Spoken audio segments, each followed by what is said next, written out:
अस्सलाम वालेकुम everyone, hopefully आप सब खैरियत से होंगे। आज की वीडियो में हम पेबैक पीरियड के बारे में जानेंगे। पेबैक पीरियड क्या होता है, किस तरह से उसे कैलकुलेट किया जाता है। तो चलिए स्टार्ट करते हैं।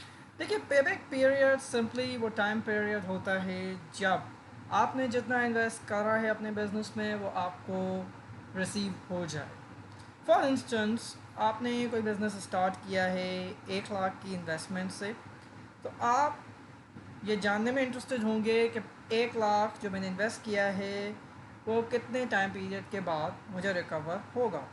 फॉर इंस्टेंस, अगर आपको 1 साल के बाद वो रिकवर हो जाता है तो 1 साल ही आपका पेबैक पीरियड है, क्योंकि ये पीरियड वही पीरियड है जब आप अपनी इन्वेस्टमेंट अमाउंट को रिकवर करते हैं। यानी कि जितना भी टाइम पीरियड आपको अपनी इन्वेस्टमेंट को रिकवर करने में लगता है उसे ही हम पेबैक पीरियड कहते हैं। और पेबैक पीरियड के जो फार्मूलाज हैं वो भी इसी पीरियड को कैलकुलेट करते हैं। राइट नाउ, हर एक बिज़नेस में इन्वेस्ट जब भी किया जाता है तो हमें पता है कि प्रॉफिट्स भी होते हैं, लॉसेस भी होते हैं। कभी ज़्यादा पैसे मिलते हैं, कभी कम पैसे मिलते हैं। यानी कि कैश फ्लोज अनइवन रहते हैं, अनइक्वल रहते हैं। कुछ साल ज़्यादा मिल जाते हैं, कभी आपको कम मिलते हैं। लेकिन कुछ इन्वेस्टमेंट्स ऐसी भी होती हैं जो हमें फिक्स्ड रिटर्न्स देती हैं। जैसे अगर आपने बॉन्ड्स में इन्वेस्ट किया है तो आपको पता है अनटिल बॉन्ड्स मैच्योर नहीं होते तब तक आपको हर साल इक्वल अमाउंट की पेमेंट मिलती रहती है।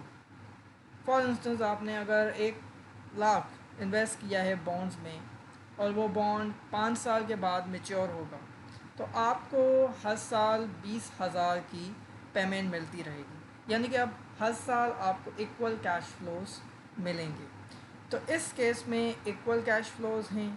जबकि बिज़नेस के केस में हमने जो इन्वेस्ट करा था 1 लाख, उस केस में हमें कम भी पैसे मिल सकते हैं, ज़्यादा भी मिल सकते हैं, डिपेंड ऑन आवर परफॉर्मेंस। तो हमारे पास दो टाइप्स ऑफ कैश फ्लोज होते हैं, even and uneven cash flows. और उसी के मुताबिक हमारे पास डिफरेंट पेबैक पीरियड के फार्मूलाज होते हैं जिसकी मदद से हम पेबैक पीरियड कैलकुलेट करते हैं।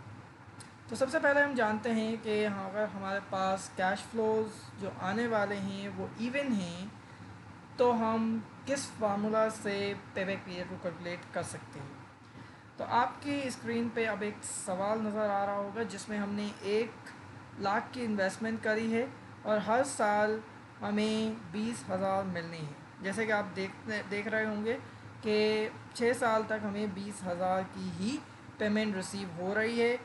फर्स्ट ईयर यानी कि जो ज़ीरो ईयर है वो हमारा प्रेजेंट टाइम है, जिस वक्त आप इन्वेस्ट कर रहे हैं उस वक्त हमने कैश आउटफ्लो करा है, इसीलिए हमने इसको ब्रैकेट्स में रखा है, क्योंकि हमारा कैश हमसे चला गया है, वो आउटफ्लो है।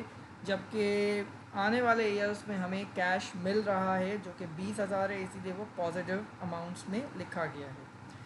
तो इस प्रॉब्लम में पेबैक पीरियड कैलकुलेट करने के लिए हमारे पास जो फार्मूला है वो है investment divided by net cash flow per year. तो इन्वेस्टमेंट हमने 1 लाख की करी हुई है, उसको हम डिवाइड करेंगे 20,000 से जो हर साल हमें मिल रहे हैं।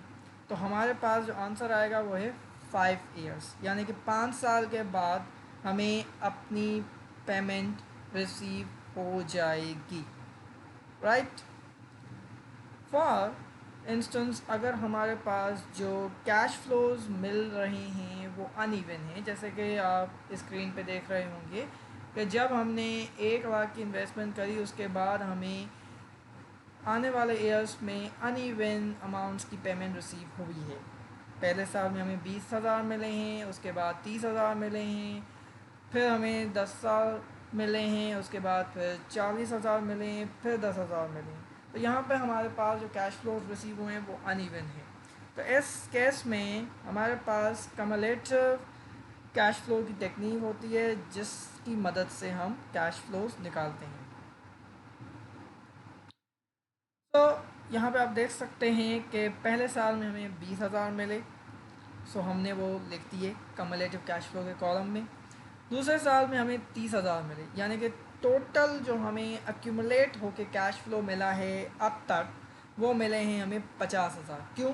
क्योंकि 20,000 पिछले साल के और इस साल जो हमें 30,000 मिले उसको हमने जमा कर दिया, तो हमारे पास 50,000 हो गए।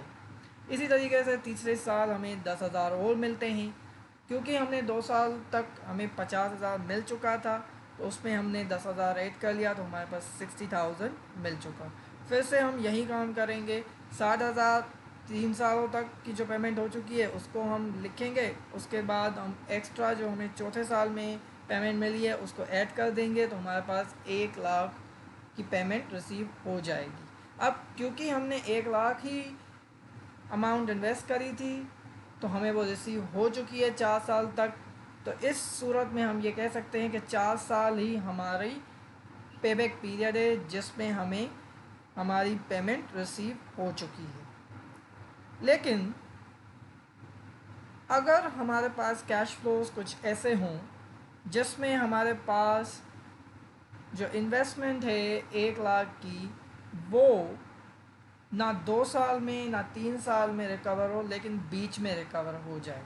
जैसे कि आप देख सकते हैं कि 2 सालों तक हमारे पास इन्वेस्टमेंट जो आई है वो आई है 90,000, और 3 साल के बाद जो हमें पेमेंट रिसीव हुई है वो टोटल 120,000 रिसीव हुई है। तो अब 1,00,000 हमें रिसीव करनी थी, तो हम पेबैक पीरियड क्या बताएं इसमें? 2 साल बताएंगे तो 2 साल गलत हो जाएगा, क्योंकि 2 साल तक हमें 90,000 मिले हैं। 3 साल बताएंगे तो 3 साल भी गलत होगा, क्योंकि 3 साल तक हमें 120,000 मिले हैं। तो इस प्रॉब्लम को हमें कैटर करने के लिए हमें बताना होता है आंसर्स ईयर्स और मंथ्स में, यानी कि 2 ईयर और कुछ मंथ। तो अब वो जो मंथ्स कैलकुलेट करने हैं, उसके लिए कैलकुलेशन के लिए हमारे पास फार्मूला है, वो है टोटल कैश फ्लो रिमेन, यानी कि जो बकाया कैश फ्लो रह गए हैं 2 साल के बाद, उसको लिखेंगे। उसके बाद हम डिवाइड कर देंगे total cash flow earn in a coming year, यानी कि 2 साल के बाद जो तीसरा ईयर है उसमें हमें टोटल कैश फ्लोज कितने मिले हैं उसको लिख देंगे, और फिर मल्टीप्लाई कर देंगे हम 12 से, क्योंकि 12 मंथ से। इस प्रॉब्लम में हमें जो कैश फ्लो बच गए हैं 2 साल के बाद, वो हैं 10,000, क्योंकि 1,00,000 हमें रिकवर करने थे, जिसमें से 90,000 2 साल तक रिकवर कर लिए हैं, बाकी बचे 10,000। तो वो हम लिख देंगे, उसको डिवाइड कर देंगे वो कैश फ्लो से जो हमें तीसरे साल मिलने हैं। तीसरे साल हमें मिले हैं 30,000। सो 10,000 डिवाइडेड बाय 30,000 मल्टीप्लाई बाय 12 आपको 4 मंथ्स दे देंगे आंसर, यानी कि हमारा जो आंसर हुआ वो हुआ 2 साल 4 month total payback period for recovering और 100,000 अमाउंट। राइट, होपफुली आपको पेबैक पीरियड निकालना आ चुका होगा, और पेबैक पीरियड क्या होता है वो भी समझ आ चुका होगा। Thank you very much.